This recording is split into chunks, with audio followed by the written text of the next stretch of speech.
Hit it. All right. We are here. The end of the new year, the beginning of the new year. Fuck, see, that's weird.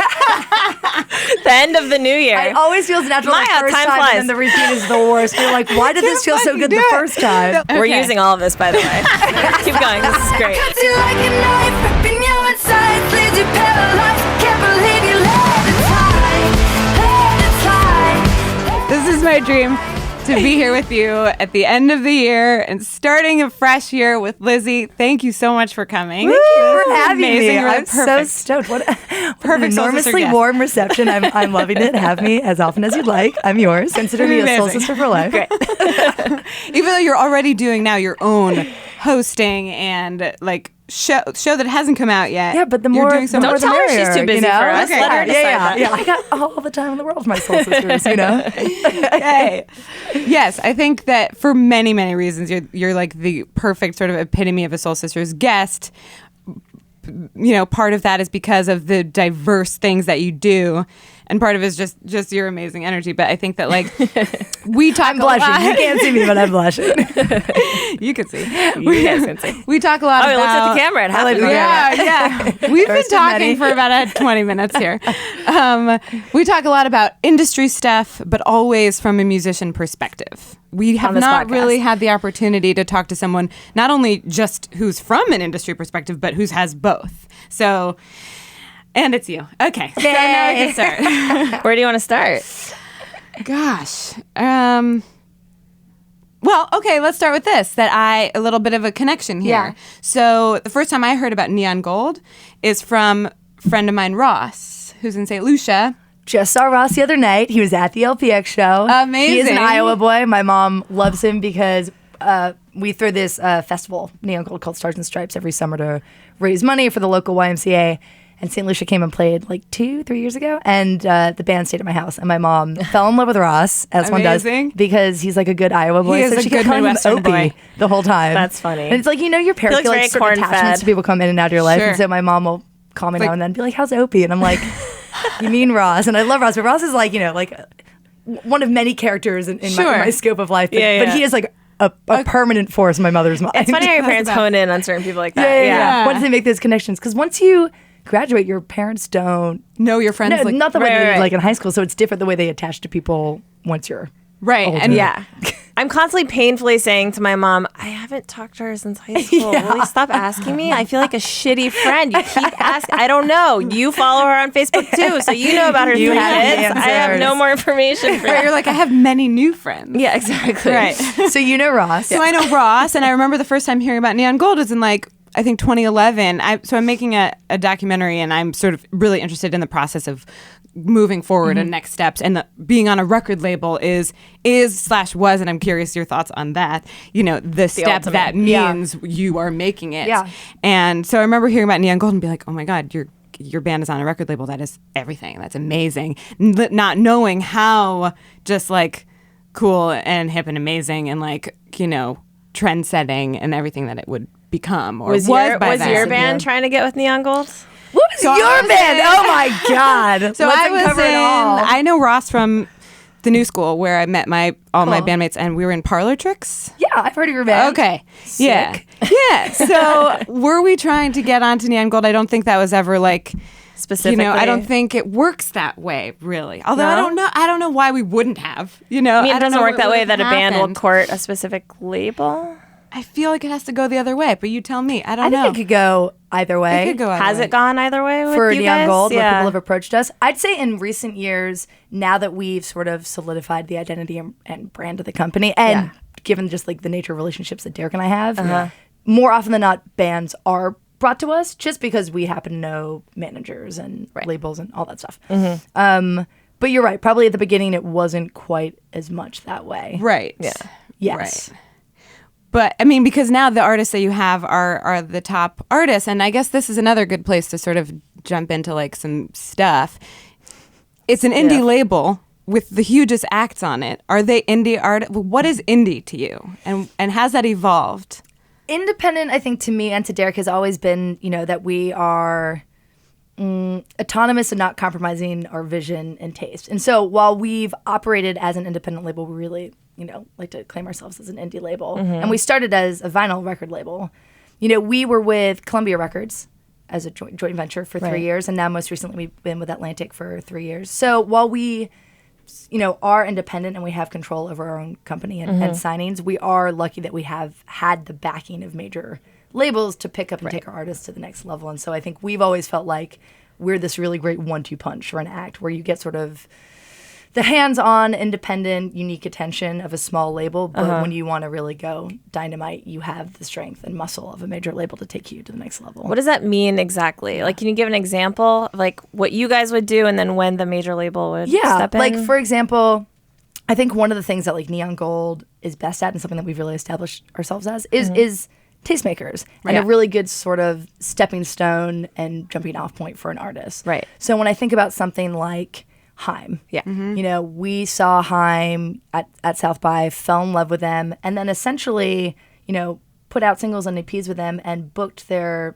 tours for like the first year and traveled on the road with them and helped build notoriety for them, whether it was through this blogosphere, through live, through press, general connections. And then by the time that, the label and they were interested to like go to radio and really have enough money to make a music video, then the major label can get involved. And sort of pull the trigger. And is that still how it functions? Is that you're not the line to radio and the bigger stuff like that? We are now, as we've sort of evolved and gotten more comfortable as a company and just honestly gained more knowledge after doing this for what will be 10 years next year. Wow. Now, and especially with Atlantic, I think we become more like hand in hand about developing a project. So most recently we're working with this artist called Matt Mason, who's absolutely incredible. If you haven't heard, please check out his EP, which is out now. A singer-songwriter from Virginia. Amazing. And we've been developing him over the past year and putting him on the road and developing music videos and working to radio and all that sort of stuff. And I'd say that Atlantic has been side by side in that process. And I think that's really helpful for Derek, because I think down the line, we would really love to be our own company. I think we always look to a label like XL. That's like for us the mark of being a brand that people recognize. When you sign to XL, that means something. And they do it all sort of in-house, but they also have done these partners with major labels to really break things on a Grammy like scale and world like domination. And so we look to that model a lot. So to have this firsthand experience with labels greater than ours to learn from, it puts us in a better position, I think, in time to hopefully take on board what we've learned and be fully independent. Right. Yeah. So you don't hand people off to them. It's always a two-handed? It's two-handed, and then if it gets to a certain point where it goes like fucking cowabunga, then, there are opportunities for just like pure upstream. Right. But even in those situations, we've still honestly been kept on board as consultants, because at that point we have such close relationships. You're still the tastemakers. You're still, and I think once you're part of the Neon Gold artist family, is probably comfortable having you still be involved. It's really mostly that, where we are so close with the artist and we have such a trusting back and forth that stays on forever. So for instance, someone like St. Lucia, someone that we signed for albums at Columbia, we're no longer at Columbia Records. Technically, we're not really a part of that campaign anymore, but they're your friends. They're our and they're friends. your... So I'm still in the studio with Jean, and he'll still play Derek and me things before he releases them and wants our opinion. And we'll always talk about campaign strategy or give our feedback wherever they want it. I think once that relationship is established, that's there forever. And that exists, honestly, even with artists that aren't like officially part of the Neon Gold family. It's and that's more it's inclusive, a community. Right. And part of that has been supporting bands through the blog since the beginning, or supporting bands through Pop Shop, which has been such a huge piece of the Neon Gold conglomerate. How would you describe Pop Shop? Pop Shop for us is just I guess it started as an extension of the blog, as a way for us to really, we always talk to bands as like, you're starting band, you usually had to play like Mercury Lounge. It was going to be a really cold, sterile industry show. And what we felt so good about with Pop Shop was we're like, we're young kids, we're out of college, we can promise you a good fucking time, an amazing audience. It's going to feel like a party. It isn't going to feel like a weird, uncomfortable industry show. Yeah. And so Pop Shop has always had this incredibly just bright, fun party mentality to it. And so it was great to give bands an opportunity, instead of paying to 3 people, having a bit of a community and brand and following Neon Gold, to promise them a packed out show. Right. And to build relationships with people. So like putting on Walk the Moons for a show or Group Loves for a show. It's great to build those relationships and to be able to be a part of their story without having officially have our hand on them with being the label. Totally. Well, can I just ask, how do you find artists? Like, where does the taste making begin? I would say Derek and I are obsessive. Like, Okay. I mean, just like completely Obsessive, crazy people. just like going to see shows all the time. I guess, and at the beginning it was going to see shows, but it was also like, being obsessed with MySpace and Okay. Bandcamp. Yeah. And going to shows, and friends always sharing music with us. And honestly, just like living and breathing the blog life. I mean, So let's take it to like when Neon Gold was birthed. Yes. Around like 2007, 8. So we birthed Neon Gold. So weird, so gross. In the summer of 2008, and I was we'd sort of just started discussing it. I was at the end of my sophomore year in college. At Vassar. At Vassar. And to that point, Derek and I had both done a bunch of different internships in a million different places. Derek, namely, is like a scout for like Excel and a bunch of lawyers, and for Vice, and similarly, Just like a dope job for like a sophomore in college. Totally. Like that, Totally. There's a lot about the story that I'm just like, okay, that's cool, but like, how the fuck did you like get there? You but know, he It's just crushed it like- because he had Derek and I met. I'm jumping around so much. Sorry. Derek and I met when we were 14, 15 on Martha's Vineyard. I'm born and raised in London. He's weirdly enough born in London but grew up in DC. Okay. We became fast friends. We were both campers at a day camp, and eventually became counselors when we really met. And On the Vineyard? On the Vineyard, on Martha's Vineyard, which is so that's like my U.S. home, weirdly, from London to NV. And we were just both obsessed with music. It was the thing we instantly clicked over. And I was showing him a ton of bands that I was obsessed with from the UK, and he was showing me music he loved from the States. And that was like the foundation of our friendship and relationship. Yeah. Where were you getting the music from? Because it was CD time, and Yes. like, before MySpace, when you were 14. That was so like So that was really, again, blogs blogs. and going to show. Yeah, I feel like it was early days of Yeah, blogs. okay. But I'm wondering, like, I'm in high school. I'm downloading things on Napster and Yeah. LimeWire. I'm going to as many shows as I possibly can. And so it's not from your parents. It's like not from my you- parents. I mean, my dad has amazing music taste, and my older brother, absolutely, I think was like an enormous part of how I first got introduced to like a lot of music. Like I remember stealing Miseducation of Lauryn Hill from him at a very young age, and that like That defining album a comes huge up a lot portion. on the show. Yeah. Oh my, that just and stealing your brother's records. I mean, he had a huge case. I just remember taking them all the time. Yeah. So I was always into music, and they always loved music too. But yeah, downloading and going to shows and going to like, there was a Tower Records on Kensington High Street, which I lived off of, and I'd go all the time, and I'd listen to their picks. And I'd also go to Rough Trade in Notting Hill, and they had like really indie records that I wouldn't hear anywhere else. And I like loved the process of discovering records and talking to the shopkeepers, like, about what they were listening to. And Right. there was such That's like the best such source. an actual like living music culture where there was a real back and forth about what you liked and what you didn't like. Which is totally gone now. Coming back though, it's especially through Record maybe stores? not I mean, the records- record not store record thing. but not that. I mean, I guess Not there that- are online forums in terms Right. of like Reddit and things like that, but not where like Yeah, you but really the hook to people a that stranger. ran those stores, like they Oh, knew totally. more than anybody. Totally, Yeah, totally, because they lived and breathed it, and Yes. they were also That's all that there was. terrified it was a and passion judgmental. thing, not just a Yeah. business thing. Totally. Yeah. I also remember my, I was in high school. My older brother's 2 years older than me, and he was at college, and Pitchfork was just starting out. I remember him coming home from college and being like, "You're going to absolutely love this," and introducing me to Pitchfork. Yeah. And I was probably a sophomore or junior in high school.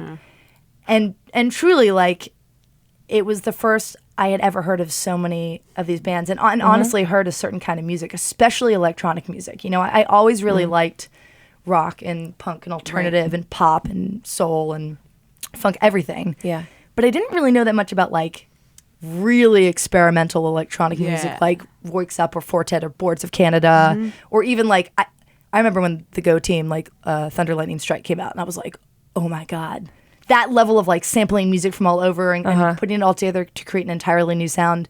It totally blew my mind. But you And weren't made me playing so music excited. then, were you? I wasn't playing music. I was Okay. just Super fan. a super fan, Yeah. obsessive listener. Yeah. And again, like, I remember, falling in love with that Go Team record, going to see them, and this Norwegian psych folk rock band was playing. Dunyan was opening for the Go Team. Such a weird pairing. That, like, would never happen now.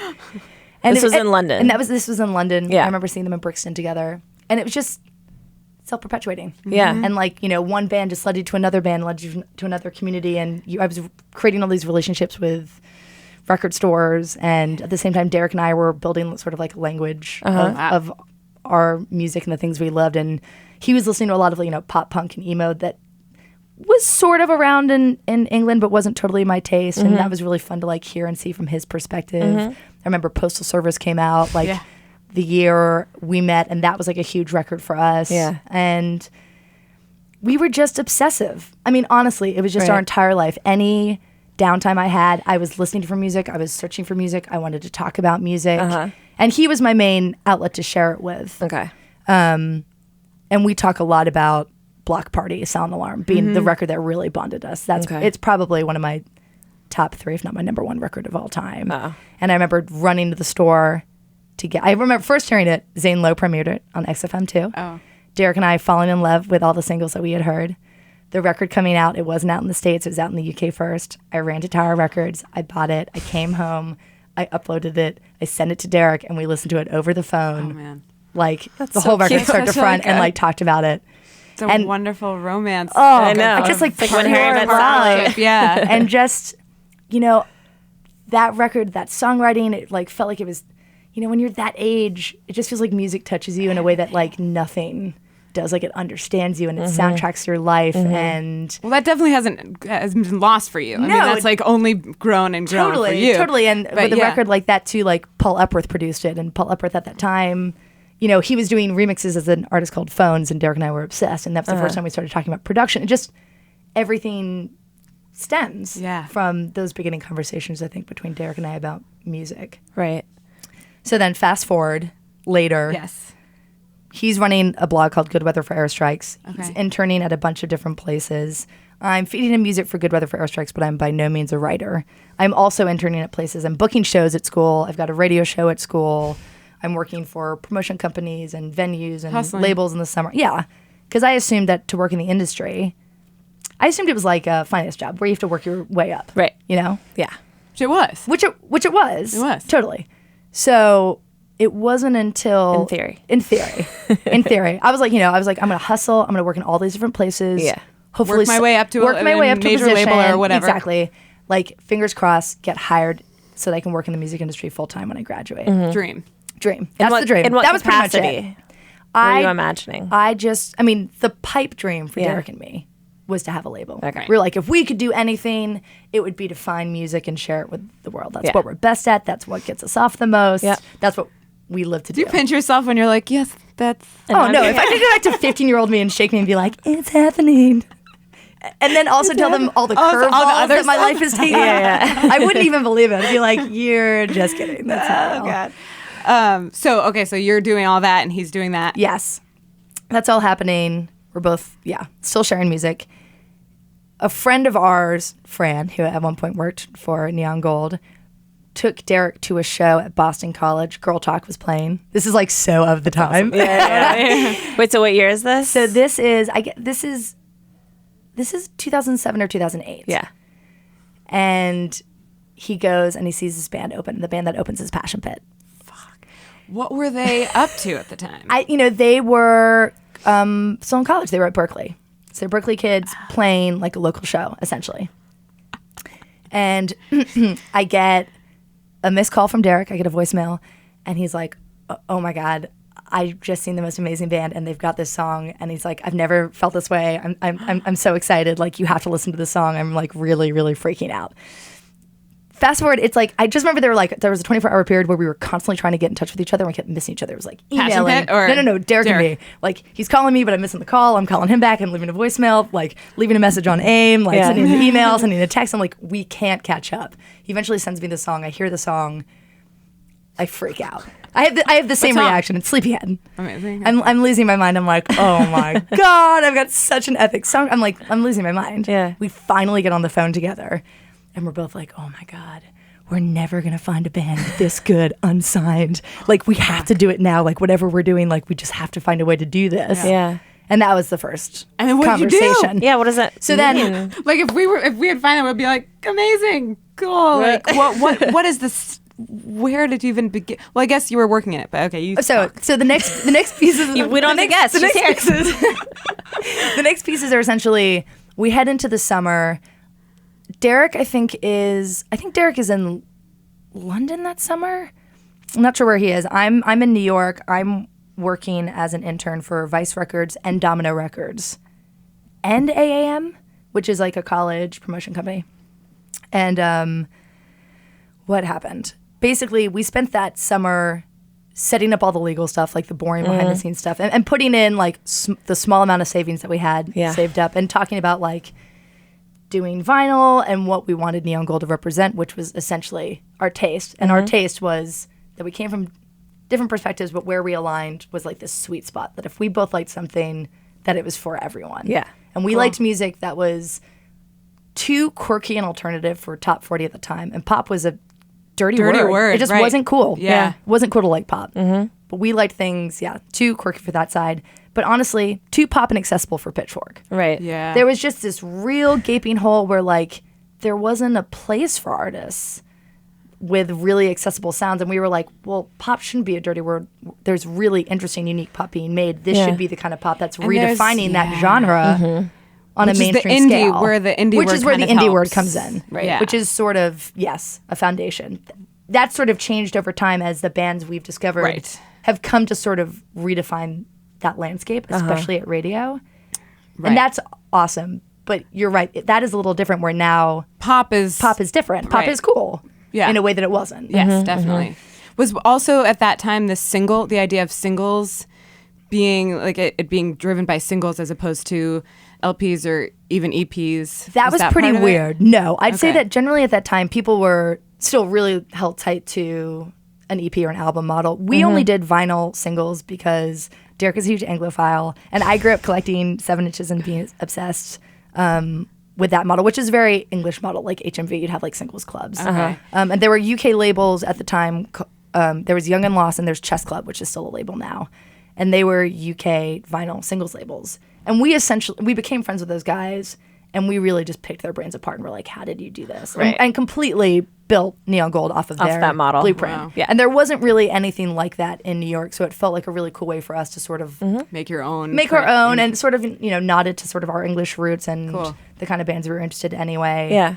And honestly, Derek and I were still in college. Right. So doing singles, when you're talking about doing What more could you really do? a at that release time? of, So it was less 500, strategic. yes, 500 to 1,000 pressings of a 7-inch vinyl. That was an easy way for us to be like, this is like sort of a handshake, one-time deal. We can do this as far as we can, and then when that's done, we can move on to the next single. It was a manageable way of us building a public resume and relationship with bands, Yeah. and financially while still being in school Right. and So- learning the business because we Right. also were really flying by the seat of our pants. I Yeah. mean, you can intern wherever you want, and you learn something, but you don't know till you're in it. Of course. No. Now, when you say you put your savings in, does that mean also your families were helping you? Yeah, I'm mean, thinking your about kids, I'm thinking about so- what we started with. Like, we're literally putting. I think we started with $10,000. Okay. I think I genuinely can't remember if we both put in 5,000 or we both put in 10,000. And I think you're right. That probably was a combination of savings that we had Sure. from being camp counselors. Yeah. So that's and whatever not going to add up birthday to money, 10 which grand. probably wasn't a lot, and, Yeah. and our parents helping us out Yeah, as yeah, well, for sure. yeah. Yeah. Was Passion Pit at the time like cool, like a vinyl single? Well, right? Like, this is like the this is craziest like- part of the story. So, so we spent the summer like doing all the paperwork. I literally remember being in the Domino offices and like setting up like, LLC stuff and talking to Pat Riley and Greg Walker and Morgan Liebes, all of which are like still at Domino. And then being so sweet and really holding my hand through a lot of questions I had about the industry at that time. This is just a side note, but I loved working at Domino. That was a really special summer for me. And Derek's brother-in-law is Sid, who's the bassist in La Savi Fav, and also runs French Kiss Records. And Derek and I went to Sid and played him Passion Pit. And we're like, are you interested? Do you like it? Sid got really excited and decided that he wanted to sign them to do an EP. And we basically asked, instead of a finder's fee, would he let us put out their first single as a way to sort of get going? Yeah. Which he Wow. was fine with, which was amazing because that's obviously that's a huge coup for us. Yeah. And then on top of that, we had to ask the band if they were okay with it. And the band I think they were just really happy to be found. Yeah. I think they were really happy to have people who really, really cared about it. And Derek and I were obviously like so uncool, enthusiastic about it. And I think they were appreciative that we put them in a position where they were getting a deal out of it. I think from their perspective, it's like, sure, kids, like do a 7-inch, like, Yeah. It's not a lot to us. It's basically something that we can take on the road. Right sort of now, thing. There's nothing to lose. Right, really. and now it's kind of like commonplace. But then it was probably like even super like kind of weird, but kind of just like this is really cool. Like no one was doing vinyl. Totally. I think that they way. felt it was like. I mean, I can't really speak for Michael, but I think from their perspective, it was probably like, yeah, having a merch item to have on tour and a good way to have their music officially released. They got a deal out of it. So were they on a label at that point? So at that point, they signed a French Kiss, and then Columbia got really interested in Passion Pit, and French Kiss and Columbia ended up doing a deal with them that we weren't a part of. Like again, like we were just the jumping off point. Right. But yeah, you didn't get swallowed up from that situation. Yeah. Like that's amazing. No, well, again, still college kids. I think everyone's like, "What are you doing?" Like, you have this blog. We haven't started Pop Shop at that point. Like, this was the first thing, Yeah. so no one Yeah. even really knew like what we were, who we were, and And for us, what we were year just in excited. college were you? So we started it the summer going into junior year Okay. because I remember that's when I started living with vinyl, and because I literally What do you mean? It in your dorm? in my dorm. I Like lived with it. boxes, No. Just sleeping on stacks of vinyl. Sleeping like in between mailers. I mean, and thank God I had that AAM job where like I was just like Oh my God. stuffing mailers all summer. Yeah. I got real good about doing that in like record time. I felt Yeah. so amazing about that. So I lived with all the packaging, I lived with all the vinyl, and I would send out all the shipments Wow. myself. So I would get up early and I'd fill out all the mailing and I'd bring it to, like the mail desk at campus Yeah. in the bottom of my dorm. Got real friendly with everyone who worked at like the postal service, and they'd ship out, and I'd have to do it in the morning because I'd have so many packages Yeah. that Right. people didn't want to wait behind me. What kind of student were you at this time? Or was Good that an question. afterthought? No. I feel really good that I did well in school. I was always someone who like worked really hard in school, but never. I worked hard. I didn't always feel that my grades reflected as hard as I worked. Okay, fair. That's fair. What was your major? My major, I was a media studies major, Okay. which sounds like a communications major, but Vassar Liberal Arts College, it's like being a philosophy major. That's really what it was. And I loved it. What's I the didn't philosophy of media? Yeah. Well, it goes back love to that. Yeah, Aristotle. Marshall McLuhan. Yeah, right, The exactly. medium is the message. I felt, I didn't like high school learning. That felt like just rotary like memorization. yeah. I hated it. Yeah. I loved college. Yeah, you have to I connect loved with Vassar. something. It was the first time I felt like I really had an opportunity to have an opinion about things. I was reading intellectual and philosophical pieces that genuinely blew my mind wide open. It was Yeah. a much more manageable like lifestyle and Yeah. course schedule. You get to study what you're actually interested in. Right. I was able to work at the radio station and book shows. There was such a culture of music at that school. I was so close to New York. Like, it was just the right, perfect storm Combination. for me. Yeah. So for me to be doing Neon Gold in addition to doing that, it just made sense. It Yeah. wasn't a huge drain of my time. I was just excited to be doing it all. Right. And my professors were honestly really cool about it. So they knew. They knew that I was doing it, and I was taking a few different, like I was doing like musical urbanism, and my focus in my study of media studies was in music. Okay. So I think everyone saw it like aligning. And I remember having to take my junior year finals, spring finals. It's the Great Escape in May, which is essentially the South by Southwest CMJ of the UK. It happens in Brighton. And we were having a showcase, and I needed to fly over for it. And it was during my finals, and I had talked to all my teachers, and they were like, yeah, you can go, but you're going to have to take your finals from Brighton. I was like, okay, well, this is really That's cool nice. that you're being super accommodating about Yeah. this. Yeah. And I remember taking my U.S. history final. Like, I had been up all night. Like, we had the show. I'd been partying all night. I probably got 2 hours sleep. I had to get up at 7 to like do like the essay, like final, Yeah. like online at the same time everyone else is doing it. And sending it in and just being so shattered. And I was like, I can't believe I'm fucking doing this. I got an A on that final. I got an A. Might have been an A- actually. Now that I'm saying That's it. an A. Still, That's very still, respectable. I tell that story to Okay. my parents a lot, being like, It's like I got it done. I made it work. Exactly. It's your good multitasker. I'm a good multitasker. Yeah. I'm better at multitasking than having too much time. Yeah. I've always been like that. That makes sense. Yeah. Yeah. I would imagine you're constly just, as we were talking about before the podcast, the lists, the constantly Constant doing lists. things. Right. Constant lists. Yeah. Did you, we had Verite on the podcast recently. Oh, It's wonderful. I love Kelsey so much. I played a show at Babies on Tuesday, and she was there. And I've interviewed Kelsey for Yes. the Vivo show, Yeah. and she works with and dates Zach, who's the drummer in Miss Mister, and Zach produced on the last Miss Mister record. So we're a real tight-knit crew. Yeah. And I just don't have enough good things to say about Kelsey. Yeah. She's amazing. And which is an interesting thing because I'm curious, she is a true independent artist in a Yes, way that she the is. word, and which is why this word gets a little murky for me. For sure. And why word independent? The word independent, because she could clearly, I'm sure, like be on Neon Gold if she wanted to. I shouldn't put that in your mouth, but I assume from what you just said. And still be considered indie.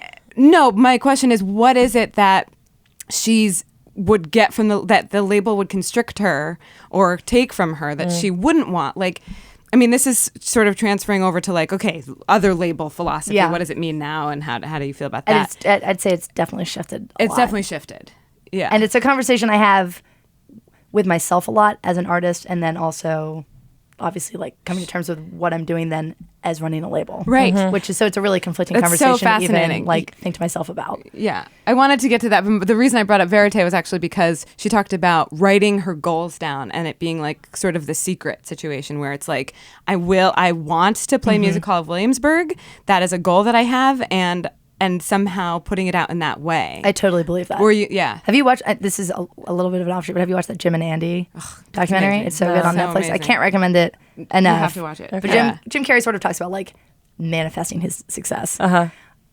I definitely believe in that. Like if you put 110% of yourself into something, it's going to happen. I believe in that. And like Kelsey said about writing stuff down, I totally believe that. You have to be clear with yourself and with others about what you want in order to achieve those goals. You can't just have like sort of ambiguous ideologies about what you want to achieve. You have to create sort of these stones in the Concrete, water, concrete right. ideas of, Yeah. of what you want, because otherwise you don't know how to get there. Yeah. And Derek and I, it's funny, we actually just recently had that conversation for the label too, because in an industry where the face of it is so shape-shifting, we have to think about what our role is as a label and what our goals are for ourselves and our artists. And Yeah. Totally. Let's go there. I think in any industry, whatever you're doing, that's a conversation you should have with yourself. What Yeah. are your goals? And Yeah. like actionable, concrete goals, Right. as well as the big The dream. lofty ones. And that's okay. Yeah. I think you should have the two always. yeah. Well, I think also that feeling of accomplishing the smaller goals gives you motivation to keep going. Totally. You Yeah. need to give yourself an opportunity Manageable to be stuff. like, cross that off the list. 100%. I achieved something, even if 100%. it's small. I And that goes charged back to my our to-do charger. list, Yeah, right. where My you're like, charge, my yeah, it charger. goes back to your to-do list of like, okay, put on like taking a shower, taking Take out a the shower. trash. Yeah, Right. exactly. Yeah. Because You cross the it more off, things you feel great. you feel good, and then it feels Yeah. like you're getting momentum, Right. And you're just building off of that. If I feel like I've done 10 things, just personal actions before I even have to get to my first emails of the day or a meeting, Yeah. I already feel like I'm on a roll. That yeah. feels good. Yeah. Even if I'm falsely giving myself. That's what it's not this is my chum. argument for being a morning person and giving I know. yourself time before you go into work in the morning. So I you so can feel like you desperately had a want to be day. on your I'm page. trying. I'm trying. Oh, me too. It feels great when it happens. It feels so good when it happens. Yeah. Yeah. I'm talking to two musicians. It's the wrong I'm just a audience night for owl. a morning person. Yeah. That's a problem. My mom is a morning person, and so It's there's just- so much it judgment seems around dreamy. it. Yeah. It's the way, It guys. seems dreamy. It really does. Do you crash early? Yeah. Are you exhausted? I have to. That's a difference. Yeah, that's Yeah. the difference. Yeah. But I also wonder, like, I was dying to go to your show. I couldn't go to an 11 o'clock I know. show. And where we're at now. You know, Yeah. I want to be real with you. pretty sad. We went on late, because all the bands went on you would've late. So killed me. changeover to go out. I didn't go on stage till 11:20. Yeah. That's a late show on Which a Tuesday is night a late for show anyone. now at our I age, appreciate though. that. I don't Yeah. know because it Friday didn't I would've used to showed feel up. late. Tuesday, But Tuesday, Right. that's a big ask. Right. I feel you. I hear you. I understand. Yeah. I actually, Yeah. there's a couple things, but I just wanted to ask about, like, are you the rock and roll lifestyle? Like, are you like off the bus or back onto the bus, have some tea, go to sleep, or are you a party? Do you live that Party kind of animal. It's lifestyle? really. I feel like I've toured all the ways. Yeah. Like they're like, I tried it all out. Yeah. You know, like I remember the first tours. You know, I wasn't a singer before. Yeah. Miss Mr. So it could be a little crazier. So right? the opposite. Like I didn't have the stamina to do shows back to back. I would do one show and I'd basically lose my voice. So I was so nervous about being able to do shows that I was a Girl Scout. I feel like the first year that Miss Mr. was touring, I was so good. And got as much sleep as I could, drank as much water as I could, did vocal warm-ups. I took pristine care of myself. Right. And I was honestly, by the end of it, I was miserable. I was like, this isn't who I am. As a girl who was raging in college and at pop shops and getting blackout in my early 20s in New York, I was like, no. Right. This is not the life I signed up for. I take this seriously, totally. but I can't be this person that I'm not. Yeah, I feel like I'm not being myself. Right. And it's funny because so many musicians now, the sort of millennial crowd does sort of take that step back and not live that kind of like lifestyle of the artists that you were inspired by. And that lifestyle is part of it. Can I But ask it ends a up question? becoming a balance. Yes. You asked this question of a lot of people. Which one? About The rock and roll yeah. lifestyle. Well, I'm curious to know why. Because you I asked was this question. fascinated to learn in my own band and experience, being around that we're like not partiers, like that it's not the scene to like drugs, sex, drugs, rock and roll. That's not what it is. It's like be responsible, wellness conscious people who like take care of yourself and go to sleep, and it's just a different generation, I think, of things. And I don't know if you've read Meet Me in the Bathroom, or Yes. are you in it? Love it. Okay. I'm not. Well, Okay. Derek gets a mention in it, which is really exciting. Okay. But obviously, I'm obsessed. That's like my perfect dream moment and time. And I'm sure you read Please Kill Me. No, I haven't read Please Kill Me. Oh my God, girl, you have to leave this interview and get that book. Okay. On my Because list. that is like what Meet Me in the List. Bathroom is like, based off of this like oral punk history. Totally. You're going to feel so fulfilled and satisfied with that. I know, it's like I'm so definitely- excited for that. Is the greatest gift I can give you out of this Amazing. interview. Okay, fantastic. So that's Once what you we're read it, talking you have to come back. So we can about. talk about it. Yeah. Oh, okay. When you read it, let's have a book club. We'll have a book club and we'll Yeah. talk about Please Kill Me and Meet Me in the Bathroom. Perfect. I Okay. would love that. Okay, but that's what I'm talking about. Is a lifestyle that I feel like it's hard to maintain as an artist, Yes. but they did, and I feel like fewer do. Am I just like in my own bubble of experience, or do you find that I'm speaking some kind of truth? I think there? you're speaking some kind of truth. I eventually did Some kind of truth. I eventually found a middle ground where there were them tours where I got too fucked up and I couldn't do what I really needed to, and I didn't like feeling like I wasn't taking what I was doing seriously with this opportunity. And then I found this middle ground. And I feel like this is like with any job. For sure. You start a new job, For you're sure. so good, and then you test your limits. You're like, no, I can't And then really you do my find what job you're if I do capable that. of. Yeah. But I think the biggest difference is basically where we are in time. If you think about bands like touring 70s, 80s, 90s, early 2000s, there just wasn't as much constant pressure around you to do as many things. Think about bands now where It's true. Your social media all Your the time. social media all the time. Yeah. Your press all the time. It's much quicker to get to places. So bands where they have they'd have to take a day to travel between shows Right. or whatnot. Yeah. Just everything is consolidated. So I think an artist is being asked to do a lot more all at once than they ever were. And they have to be on all the time. Right. So you don't have as much like privacy or downtime to get as fucking wiki wild as Right. you want. Right. You have to be the business person when in you the morning. sort of got to be You have to, like face all the time. face all the time, answer emails. If you're not on a label, you're doing it all yourself. Totally. So like you're constantly on email, you're constantly on social media, you're doing press, you've got a show. Like Right. there just isn't. I mean, I don't get to go to sleep and just- no. I feel bad for people. Well, for a lot of artists now, where they don't have that downtime to go crazy. I think certain people like still do it. I look at someone like Tovlo and Charlie, and like those girls rage. Nice. I mean, they're living their best And there's life on the road. something about and it that, like, totally, it's fulfills me in a exciting. weird Someone else was saying that about them on the podcast. I forget who it was. Anyway, it must be true. But I think like there's About them there's specifically. an element of not losing I think yourself. I was asking but- Phoebe Ryan. I was like, "Are you a party girl?" Another one of my. It was Phoebe. It was faves. Phoebe. And Well, It's just Phoebe, but like- Phoebe loves weed. I mean, like Phoebe's one of the best stoners I know. Like she lives her best But I feel life. like she called out rages Charlie life. about this. Yeah. Yeah. Weed is a little different, but maybe not. I don't know. But it's still happening. It's still out happening. there. There's some romanticism about a bygone time almost. Yes. You're saying weed is different. Like you can smoke a lot of weed Yeah, and still kind of be good. Kinda. Yeah. Well, I would say that the More than people alcohol. I look to who I'm like, you're still raging, and it's goddamn inspiring. Charlie and Tove, Right. And also, I don't like Cage the Elephant guys. Go Oh. so hard. Yeah. And the Portugal the Man guys go so Okay. hard. Like, Is there those a guys difference- are really, really, really doing it. Okay. It's inspiring. Is there a difference that we're talking a little bit about rock versus pop Well, in this way? I'd say no, only because Charlie and Tove go just as hard True. as those Okay. guys. Yeah. And they're two different genres. Right. And No. electronic artists, DJs, I mean, like, Okay, totally. they can be hungover and Right. And hip hop artists are blazed out of their mind. Oh my Right. God, I could never smoke and go on stage. That my seems God. like an absolute No nightmare. way. No way. It's a real panic attack. And if I took drugs, if I took E or something and performed, I would literally just be making out with the entire Oh my God. I can't even imagine. It would just like I'm You're already so smile like, full performance of love. I would be like dripping with attention for every single person in the audience. I'd have proposed to everyone in the audience by the end of the show. Right. Right. So I think your fantasy is still being fulfilled. Great. You look unsatisfied. You know? No, no, no, I'm But just- think about what these artists are being asked of. No, I think that's exactly to my point that I was going to ask you also is just like, what is the difference of these idols that were only like 8-10 years ago coming up and changing the scene? And also the music scene that is in that book, Meet Me in the Bathroom, it starts off in like 2001. There's sort of a wasteland and there's like nothing really happening in rock and roll, basically. Oh my God, I am holding on to that so tight. So I'm That's wondering, inspiring to me as someone I who's know, in New York who's now trying do you to feel do like it. you're transitioning a little bit from pop to rock? Yes. Yes. Okay. Yeah. And do you feel like there will be obviously pendulums swing all the time. That's inevitable. I but really like, hope. do you see that? Are you excited for that? Is that like? My feelings about it are, they are this, is that that there isn't, for me on a personal level, there is a natural progression where we had done 2 albums with Miss Mister. I'd only ever made music with Max.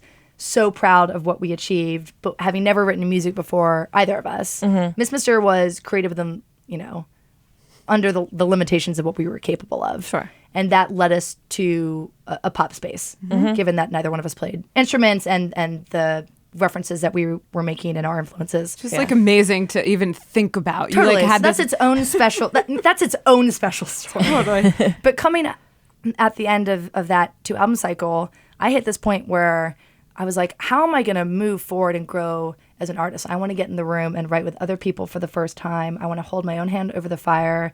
I'd been in partnerships my whole life to that point, whether it was with Derek with Neon Gold, Max and Miss Mister. I was coming out of a 5-year relationship.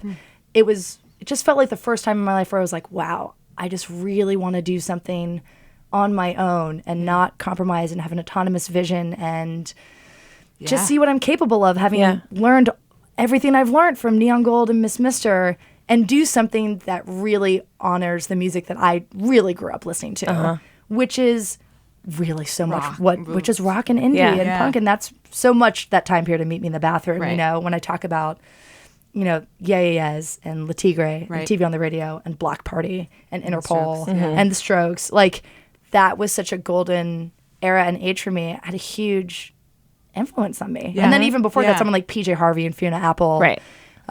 Susie Sue and the Banshees, Shirley Manson. Like I've just always had this super, super sweet spot for just rock music, Right. and alternative music. And that if you see me on stage, even with Miss Mister, I've always been that character on stage. The music didn't necessarily match who I was at that point. Okay. So that was my task to myself heading into LPX was I need to do something that feels more in line with wholly myself on my own terms for myself. So that was a natural progression that brought me to that place. Yeah. Thank you. So good.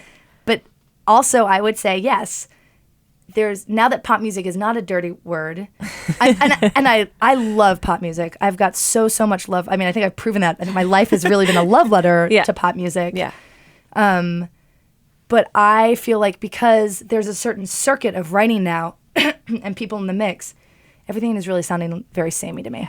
I feel like everything sounds like, electronic, but still has those R&B influences, and everyone's going to the same writers and the same producers. And I just honestly really, really, really, really miss these wild, bold, alternative women. I just don't feel like that people have, like the Alanis Morissette or the Sheryl Crow or the Gwen Stefani or the Shirley Manson that I grew up with.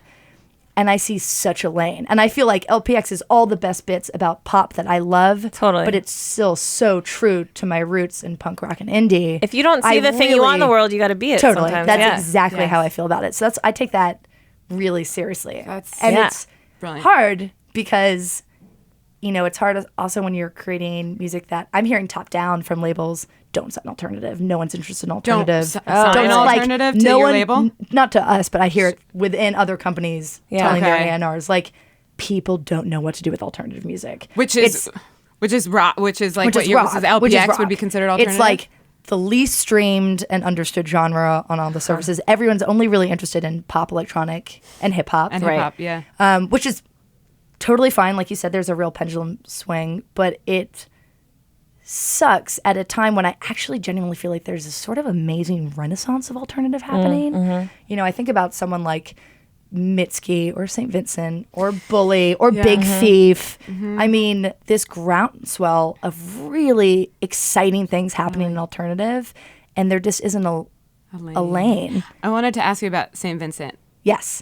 I just saw the concert, her concert at King I Theater. haven't Did seen you it. see I'm really curious to see it because as someone who's like, you know, I feel like an art rock band in my own right. I feel like that's, you know, she's claiming Okay, that lane. art rock band. Is that Art what you rock. just said? She's art rock. Art right? rock. Yeah. No, no. rock. I just hadn't heard that. But does that help you understand the it show does that help you me saw? because I have very conflicting Yes, and I have heard feelings very about conflicting it. I feel I have a lot of emotions I want about to hear it. all your emotions Okay. about it because I haven't seen it, but You've heard. I hear both sides, so I want to hear your side. Okay, I'm one that would do this in general. I will play both sides because I don't me too. have, I'm you know the- what I I'm mean? the I'm not worst going to at be this. like, Yeah, I yeah. feel this one way. I have a lot of feelings. I've loved St. Vincent since her first record and Yes. like saw her play live and fell in love. And I've loved every record since, you know, varying degrees. But I think and what excites me about her is that it is this lane of like rock, but there's such a unique sound and her playing is so inspiring and like watching her play with a band. Okay. So seeing her show where she stands on the stage alone and then, you know, has these like very colorful, very like poppy videos behind her, this sort of like weird performance art. I felt like I was at an art show listening to her album. I didn't feel like I was at a concert. And if I put it in those terms and I say this is an art rock show, cool. I'm like all in on that. Like I appreciate that exists in the world. I appreciate she's someone who's pushing things forward and who is doing something different. All in on that. It's not what I want as a fan. As a fan of St. Vincent's music, I want to go and see her kill it on guitar shred it with inside a when people band. dance I want to around. see a drummer play. I want to see her backing band. I like want that experience. And I felt like an old head. Like I felt like, man, I'm like lame. I'm old. Like I can't get down with just like these tracks. But it bummed me out. But I'm like, but at the same time, I'm a fan of yours as an artist. If this is your choice right now as an artist, I'm in. I get it and I'm cool with it. But it's not what I as a music fan I hear was you. excited for. I hear you. And I feel like that's genuinely been what I've heard from huge fans of hers. And I'm also a fan. I think about St. Vincent as her own artisan lane, as every artist wants to be. And especially with her, you know, it's St. Vincent before David Byrne and it's St. Vincent after David Byrne. And Yeah, you just that's have to very like true. acknowledge and contextualize that she was a different artist before and after him. Okay. And I think she sees her role as an artist now sort of like regardless of genre. And I have to respect that. Obviously in my mind and heart, like I consider her a role model and a bastion of alternative rock and female force, especially in that lane. But I think, and I don't know Annie Clark, but I have to imagine from her perspective, she sees herself as essentially like a modern age Kate Bush or Bjork. Yeah. And those are Yeah. kinds of artists who revolutionized Absolutely. concerts. And I also respect that, you know, shows are, I feel like her art show, her concert, is a reflection on like the repetitive nature of a concert, which it does, you do end up becoming robotic. So you and mean that can that's be a commentary on it I think in a way? I think in some Yeah, way, and yeah. again, hard for me to comment without having seen No, the but show. you know what you're- But I yeah. think that there's an element of touring where you start to feel robotic and it feels like so constructed. And yes, it feels raw and fun for the audience for the first time. But it Right, becomes, that's where it gets like kind of the Warholian, like kind of Totally. like just showing us like right, and that's where the videos came Yes. in, and you're like, so it's thought provoking in that art way. But I absolutely hear you at a time when alternative feels like it's not getting a lot of attention and love. And for her to be at the level which she's at, to not be performing with a band, do and it- to really yeah. be leaning into this genre and territory that I feel is missing and I desire as a fan, Yeah, it's hard to come to terms with. So I totally hear what you're saying. Yeah. And I would want that too. I really want to see someone wild out on stage. I saw Spoon last week and I was like, God, it just feels great to see a rock show. Live And like, instruments. I can't wait to see like War on Drugs and The Horrors are my 2 favorite records of the year. I can't say, if you have not listened to The Horrors record, it's the most haven't listened to that. underrated Yeah. record. I haven't seen it on nearly enough end of year lists. Okay. Living for it. I want to see a rock band play. Yeah. Do you see LPX as alternative or rock or both? Or? So I see it, it's funny, I have this conversation with my management all the time. It's really hard because I'm coming up against this wall where I see it as an alternative project. Okay. One of my goals is in a genre massively dominated by men. Yeah. I really want to be this loud, wild alternative voice and live neck and neck with stadium rock bands. I think about, you look at like the Spotify Rock This playlist and it's Queens of Stone Age and Foo Fighters and Muse and 1975 and Imagine Dragons and Cage the Elephant and 21 Pilots and it's all men. Yeah. I mean, there are a handful of women who I feel like are really breaking down those walls. And Can we think? St. Vincent's one of them. St. Vincent's one of them. K-Flay just got Yeah, a Grammy nom, K-Flay's but fucking K-Flay is awesome. also Yeah. genre defying. She was on the show. She was on the She's podcast, a rap artist, and her Yeah, production sort she's- of leans more into alternative. Definitely. I'd also Bishop Briggs is also Yeah. like I'm inspired by what she is. She is a modern alternative artist in that she is ticking certain pop tropes. I don't, intentionally or unintentionally, I don't know, but like to keep her within a certain lane. But she is still powerful and raw enough. It works in a rock space. But those are the three. Right. I really so that's say. a problem. That's a That is problem. on one hand. And the problem that I'm facing is coming out of Miss Mister World, which was in a pop lane. I think people don't yet know where to place me. And I think if you've only listened, which why would you not have, only the songs that are out, which are Tightrope, Tremble, Slide, and I do a feature with an electronic artist called What's or Not. It's definitely, like I said, it's all rooted in alternative rock. It's all live, Totally. it's live instruments, but it's pop melodies. Yeah. Yeah. So I'm still being held to this pop standard, and it doesn't feel. I'm in this weird spot again where Yeah. I'm too alternative for pop, Right. but I'm too pop for rock, and it feels like this weird pendulum swing where I feel like I'm having the same conversation with myself that I had at the beginning of Neon Gold, where like at that time pop was the thing that hadn't really figured itself out. And I almost feel like cyclically I'm coming back to where I started, but now the question is alternative. And practically, what problem does it present for you to have to make that decision? It's really hard for me to get Spotify playlisting. It's hard for people to, and that obviously has become such a huge, right? Part of breaking any band, that for Spotify to question where I land limits the scope of the audiences that I should be targeting. Yeah. So I've been really lucky. Like I love Spotify. So Spotify's a new so radio. fundamental. You're not worried about Yeah. where to get on the radio. You're worried I'm about not where worried to get about on where to get on Spotify. radio. Like again, I'm self-funding, self-releasing. I'm doing this independently. So radio is almost its own question because I don't have the funds to build a campaign around radio yet. I need to build a story and a following before I can even go down that path. Yeah. But between us and like you everyone have who's a listening, I feel confident about going to radio. Like I feel really. Your songs Like, bang so hard. you. They're so Slide is a good. Like, fucking I've been banger. having Thank on you. repeat. Yeah. Thank Amazing. you. Yeah. So I feel good about going to radio and being like, this is, alternative. You don't know who you are anymore. This is still like in line with the bands that you like, but it's modern and it's pop. It's still Totally. accessible. Yeah. So that's its own thing. But Spotify, yes, is the new radio. And for an artist just starting out, you have to get the right listeners. You got to get to the right audience. So my concern or my challenge with Spotify is that if I'm put in the wrong playlist, I'm not being listened to by the right ears. I need to get to the kind of fans that are going to understand it. There's an audience for it, but I have to find it, and that comes through the correct playlisting. Right. And this is almost the work of Neon Gold, is this taste making and trend setting that like it hasn't shifted. It's just bubbling. So it like hasn't happened yet that now everyone thinks that's the cool thing, And it's hard. You had more outlets before, like, the blogosphere is, it really comes down to Spotify. Blogs and press, like, that doesn't move the needle the way it once did. Really? And shows, I think touring is the most important thing. I mean, it seems like you agree as well. Like, the artists that I see who have long-term careers grinded it out on the road, and they made a relationship with an audience, Yeah. and they put in the time, whether you like the music or not, like look at artists like Mumford & Sons or Group Love or Portugal the Man who have just grinded it out on the road, tour after tour after tour. You cannot deny that they put on an amazing show. Whether they have singles at radio or not, they can tour and make money as a band and live their lives as artists and musicians. That's the goal. Right. I don't want to live and die by a single. I'm not trying to get a certain like celebrity quick-witted status. Like, I want to make music for the rest of my life. So I want to play. Also, genuinely, if a band doesn't play a good live show, I don't care. Right. Yeah. Like, Totally. that's put up or shut up. You either represent or you don't. You can do it or you can't. Right. Yeah.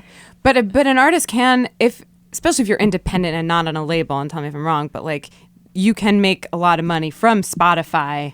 And touring is, I think, still like number one, but So, yes, I would say, this going back to coming off of Miss Mister and doing LPX and deciding to do it independently, with some level of arrogance, I was like, coming off my experience with Neon Gold and Miss Mister, I'm seeing all these hip hop artists release stuff independently and really create this new lane and prove that they can do things on their own. And it's bigger risk, but they stand to make significantly more money that they can put back into the project. And if I'm doing the A&R and the marketing ideas and the visual, like, why would I be giving a piece of that to someone else? I can do this. And I have enough money saved up that I can invest into myself and set this up the way that I feel appropriate to do.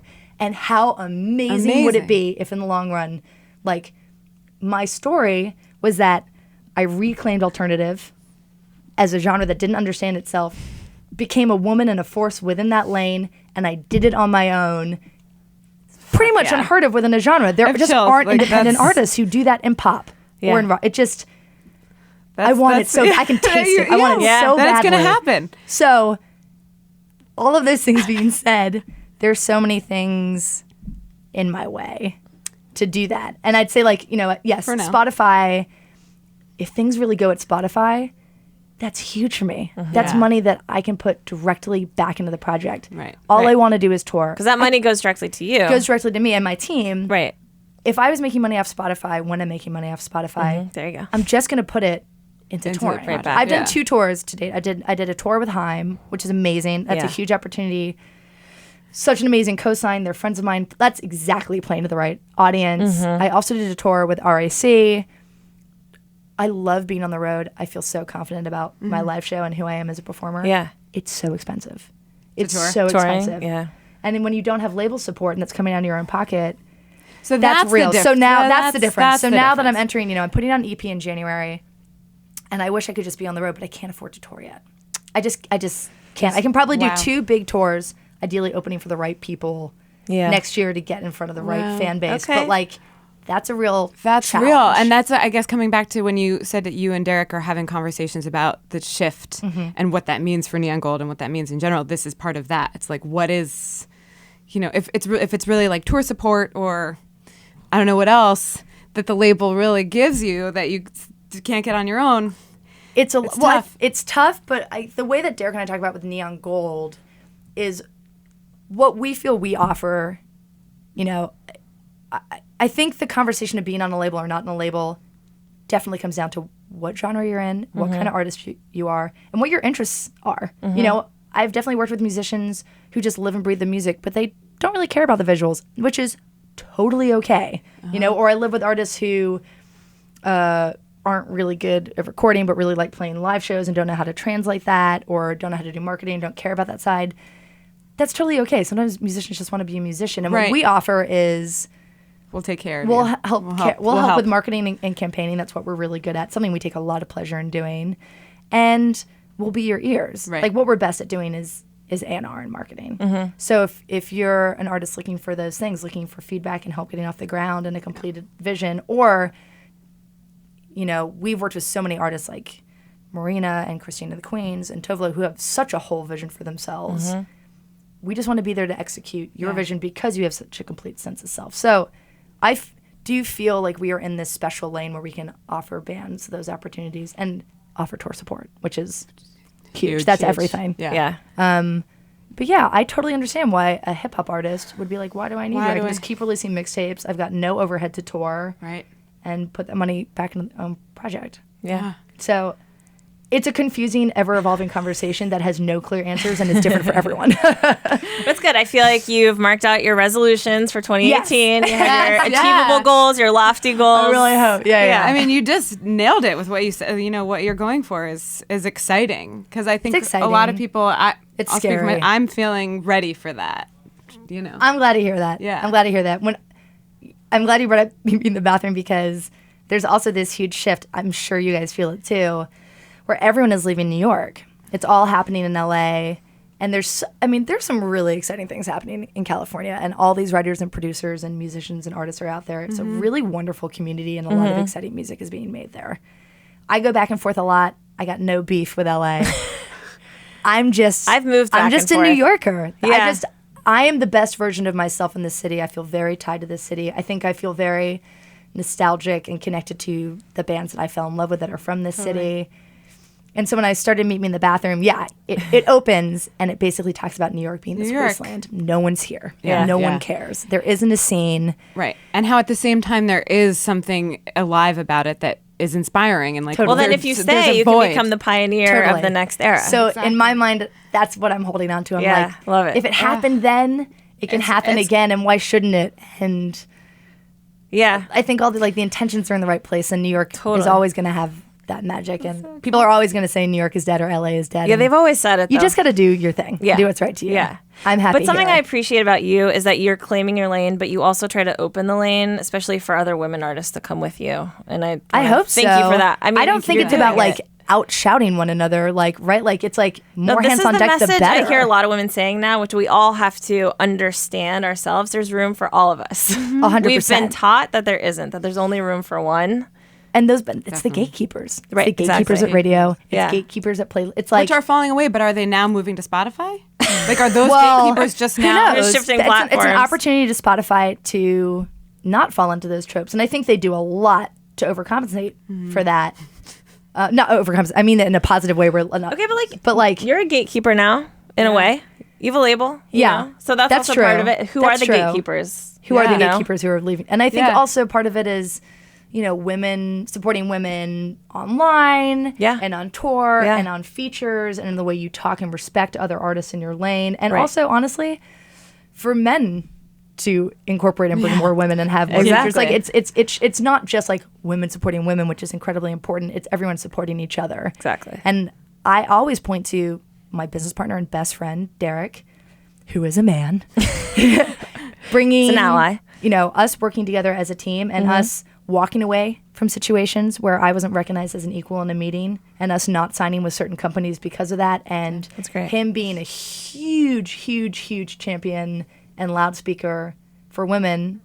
We predominantly released women on our label. Right. I mean, like, Yeah, That's you true. do. and he pretty much, we've only really had maybe like 2-3 male people work with us over the past 10 years. Like, it's just about, again, all hands on deck, everyone treating each other as equals. Yeah, I'm really looking to those stadium rock acts and really, really big rock acts to just embrace more women. I think they are. It's just, breaking that mold and not feeling competitive. Yeah. I remember seeing some radio competitions, even with Miss Mister, about who's the female alternative voice you want to hear on the radio, and it was Haley from Paramore, me, Hannah from Group Love. I'm sure a lot more other people. I can't remember, but basically, things like that are so fraught because it's basically saying that there's only room for 1 or 2 or 3 female voices within a certain that's genre why lane. the competition comes And in. it doesn't There's not make space. sense when you're looking at, however many indie or rock bands, boys in leather jackets, you never have that conversation. Right. It just shouldn't be a part of it. And like I said before, there are I don't know if you've listened to that Big Thief record. It is just stunning. Okay. I mean, it is just so amazing. There's a lot of really exciting stuff happening in alternative, especially with women. I think a lot of peer support. Muna also, Yeah. I think Yeah. breaking down the wall and being an amazing loudspeaker for social issues too and Totally. politics. And obviously there's more space for that, and it's more important than ever to also be incorporating that. Exactly. For sure. Yeah. So Well, I feel cheers to you, optimistic. leading by example. leading Well, charge. we'll see. Yeah. But I feel good. I feel like eyes on the prize. Yeah, you know? yeah, Absolutely. So the EP is coming out January 12th. Woo! Awesome. You can pre-order it now or order it now whenever this comes out. Are there any more singles coming out before that? I'm probably going to put out, so Slide is out now. Yes. I'm it's one of those funny things. Slide produced by a woman. Slide produced by a woman. Jen DeSilvio, who's an awesome writer and producer, and she did the whole Beth Ditto record, which for me is like so exciting because I love the gossip. Yeah. And she does a lot with Anne Marie out of the UK, and she's a total boss. And that was, like I said before, like a really unique experience being in the room with a woman, which is not something I've done very much of, which is not something that should be as rare as it is. With the single conversation, in my mind, like, there's a song on the title track from the EP. It's called Bolt in the Blue. I'm super proud of it. It's like a personal political mantra, 9 Inch Nails inspired anthem. Sweet. It is heavy. Yeah. It is super aggressive. Awesome. And in my mind, like, that's going to be like the focus track. Cool. And so that's what I plan to direct people towards as it comes out. Okay. But in the age of Spotify, it's sort of like, well, Who knows? what It's not up to it's you. going to put its own hand up. Yeah. Sort of, Well, they get put onto playlists. Like someone curates that. Someone, creates that stuff. So So, it's exciting. yeah, I'm excited about putting out the EP. I think that really contextualizes the project for the first time in the way where I understand why people to this point still don't maybe quite know where to place me. And I think just even having 3 more songs Sure. to put together the spectrum of what the project is offering Yeah. is going to give people a greater understanding of like what I really want from this project. Totally. And I'm already, I'm still writing. I plan to just keep writing and releasing and touring when I can afford to and where I can. And you just hope in time that like people catch up with you. You just have to sort of keep doing it. And keep doing the work. even when I look at someone like Mitski, I'm like, girl, you just hustled. You just kept doing your best work and putting it out, and people caught up. Yeah. And it's really awesome to see someone like her thriving. And it's exciting to see someone like Verite Yeah. just keep releasing music, keep establishing herself. Like on her on her own. I mean, she is the only pop artist I can point to that is doing that. Yeah. Wow. It's exciting. Well, cheers to the independent ladies. Yeah. Cheers to the indie ladies All of and my us. soul sisters. Yeah, exactly. Thanks for coming on the show. Thank you so much. Wow, We'll see you this back has been a here real for book club. Have me back please. whenever. New York ladies, we gotta stick together. I'm around. That's right. Awesome. I'm a real talker. We can go for days. As you can see. All right, to be continued then. Yes. Thank you for having Thank you, me. Lizzy.